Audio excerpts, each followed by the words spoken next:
국회 세종의사당과 대통령 세종집무실 설치가 확정된 세종시는 행정수도 완성이란 큰 목표에 다가서고 있죠. 인구 40만 진입을 눈앞에 두고 있는 세종시는 그러나 여전히 반쪽짜리 도시란 꼬리표를 떼지 못하고 있습니다.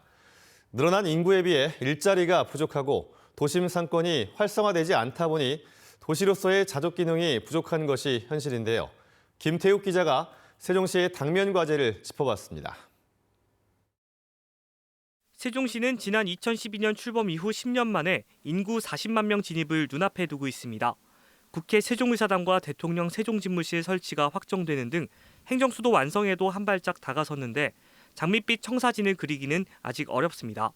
급등과 급락을 오고 가는 주택가격과 주말이면 사람이 빠져나가는 썰렁한 도시, 그리고 심각한 상가 공실 문제 등 아직 신생도시로서의 한계가 여전합니다. 공실 문제가 심각했던 금강 수변 상가에는 용도 제한 완화라는 긴급 처방이 내려졌지만 아직도 70%는 텅 비어 있습니다. 용도 변경 해제가 곧 난다고 하는데 특히 수변 상가 쪽은 용도 변경을 해드려도 크게 상가 활성화에는 조금 기대치는 못해요.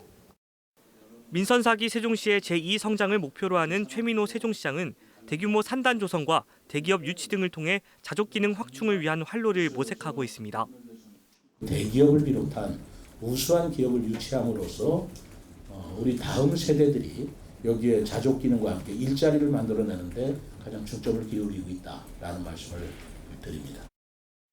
KTNG 등 기업 16곳 유치를 비롯해 오는 2024년까지 전동전이면, 소정면과 4-2 생활권 등 6곳에 산업단지를 조성하는 등 생산 거점 마련에 일부 성과도 나고 있습니다.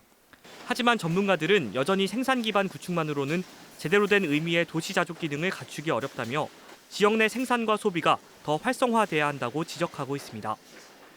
기업 유치와 더불어서 지역 내 이제 소비가 이루어져야 자족 기능이 좀 확충이 더 될 거라고 생각이 드는데요. 다른 도시에 비해서 아직은 좀 부족하다고 판단이.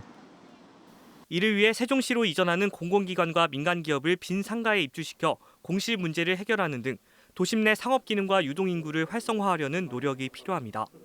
또 복합 놀이시설과 쇼핑몰 추가 설치, 여민전 발행 확대를 통한 지역 자금의 역외 유출 차단 등 지역 내 소비 유발 정책을 통한 지역 경제 활성화도 시급한 과제로 떠오르고 있습니다.